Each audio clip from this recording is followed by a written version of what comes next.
Ever since episode 3 of volume 6, where we learned part of the history of the world of Remnant, as well as Salem and Ozpin's origin stories, there's been something that's been bothering me about Salem's immortality. Specifically, the method in which she obtained her immortality.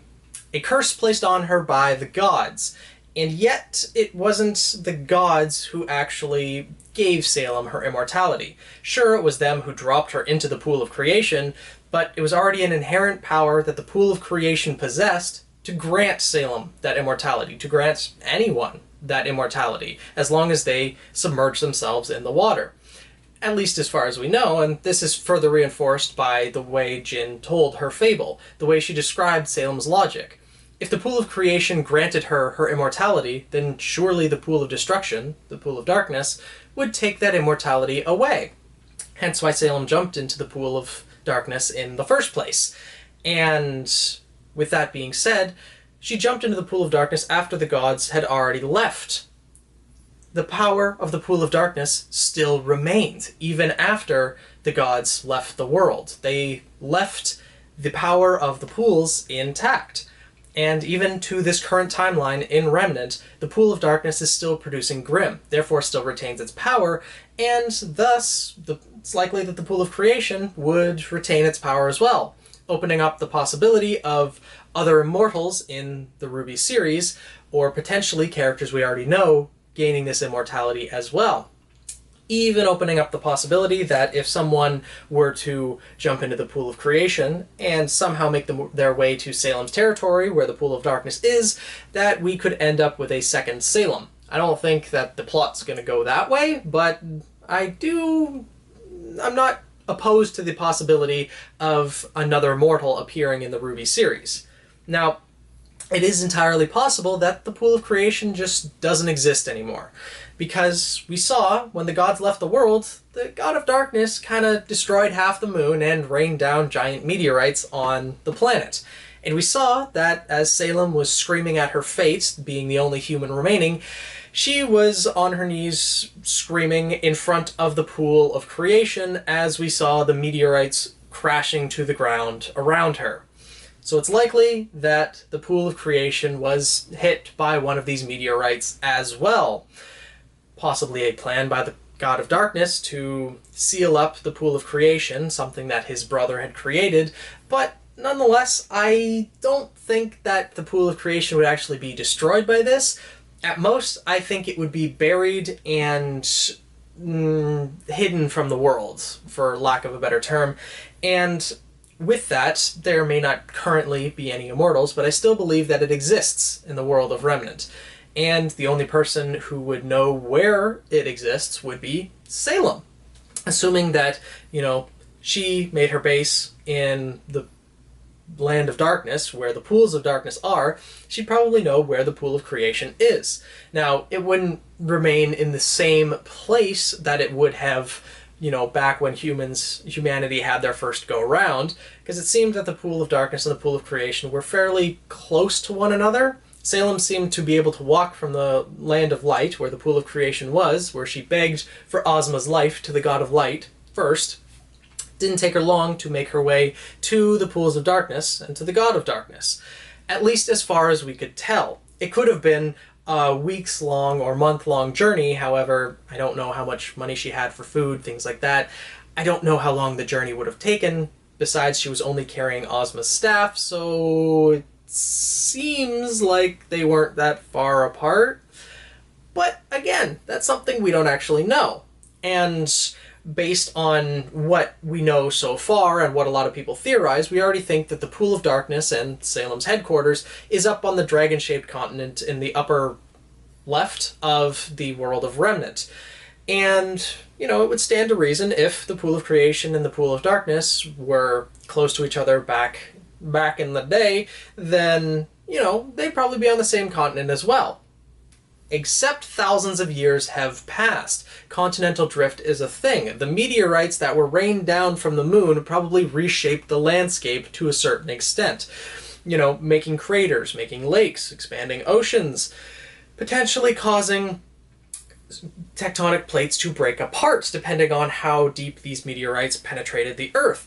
And with that being the case, then the pool of creation might have drifted. And I am assuming, of course, that the pool of creation still exists, and I think it's buried. But if it's not buried, it could be up in other continents as well.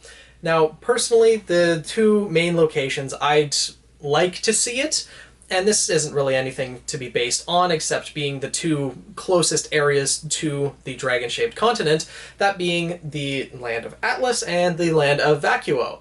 It would be interesting to see if the pool of creation actually ended up being an oasis out in the deserts of Vacuo, or it ended up being some frozen lake up in Atlas, that it had just frozen over completely and no one really knew what powers it possessed unless, they thawed out a little bit of the water and did something with that, or they found the oasis in the desert of Vacuo. Now, if the pool of creation still exists and immortality still exists in the world, I don't know if we're actually going to see another immortal.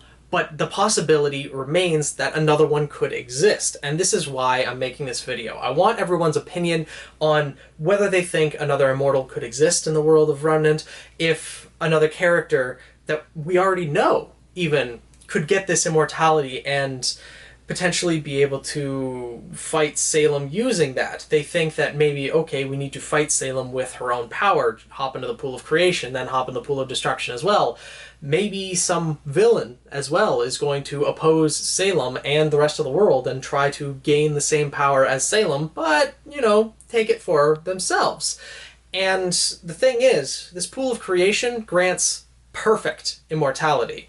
Salem is the only one who has this perfect immortality. Regeneration, eternal youth, all the things that a person would want in immortality. Ozpin, sure, he's immortal, but he is not perfectly immortal by any means. He has to reorient his soul and the new body that he's reincarnated in every time he dies. So if Ozpin's killed, well, it's going to be at least a month or two of a refractory period, for lack of a better term, before he can actually be able to do anything, especially if he's reincarnated into a child's body, such as Oscar's, who has no fighting experience, who has no experience using aura or semblance or anything of that sort. It's going to take him a long time to get back up to the ability that he was at before. Not to mention, he also has to introduce the new soul to these aspects. So there's a lot of drawbacks to Ozpin's immortality. Whereas Salem, if she's killed, she'll regenerate instantly, as we saw with the fight that her and Ozma actually had when Ozma first turned against Salem and their castle was destroyed. We saw that Ozma was crawling on the ground, bleeding, but Salem had to regenerate from nothing.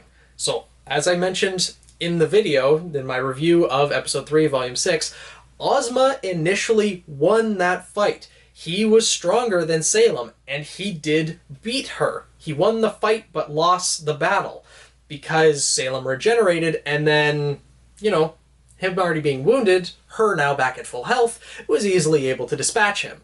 But that remains, if another immortal of Salem's caliber existed, that would create much more of an eternal struggle with an immortal, a perfect immortal with perfect regeneration, fighting another immortal with the same abilities.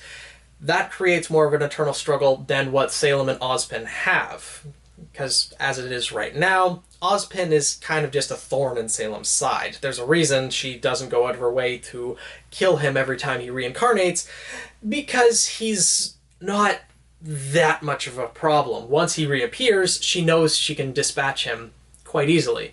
It's the Silver Eyes that are the problem right now, but that's a topic for another video. I don't really know who would end up getting immortality if it existed in this world. Maybe Jean, if he ended up becoming some virtuous person who follows the path of the God of Light, or another character, as I mentioned, a villain trying to oppose Salem or oppose someone.